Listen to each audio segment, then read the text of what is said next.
Sanibonani bantwana bakaNkulunkulu. Okhulumayo uXolani wakaNxele Zenzile.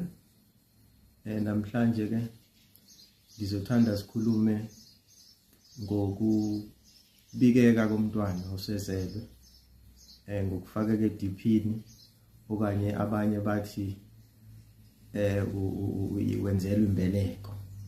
So umntwana ke ozelwe ngabe uzalwe emgcagcweni okanye akazalwe emgcagcweni, uphoqelekile kumele enzelwe imbeleko. Ngabe umntwana womfana okanye umntwana wentombazane. Umenzelwe imbeleko umntwana wenzelwa ngembuzi, lapho enzelwa khona ke enzelwa kubo ekhaya leli akufanele enzelwe kulona. Uma kuukuthi owasemgcagcweni ekhaya kababa wakhe, uma kuukuthi akayena wasemgcagcweni ekhaya kama wakhe, akwazi ukuthi ke umntwana akhule kahle, zihambe kahle into zakhe, anemkhuhlane leyo yokukhula ingamthikameza umntwana, akhule nje kahle umntwana, konke kuhambe kahle. Ngibingelela abantwana kaNkulunkulu. Ukubaluleka kokwenzela umntwana imbeleko noma ukumfaka encwadini yediphu ukuthi azeke abanikazi bomzimba labo khokho bethu bamazi ukumazi nje bese khona nje la egcekeni bangaxakeki ukuthi uba manje lo usecaluza le egcekeni esingamazi esingabikelwanga yena.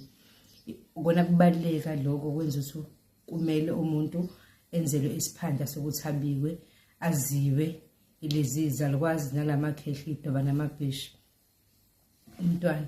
Okunye futhi okubalekile ngako lokumbika umntwana kuyasiza kakhulu nesekutheni umntwana akhule kahle, ezazi, egadiwe.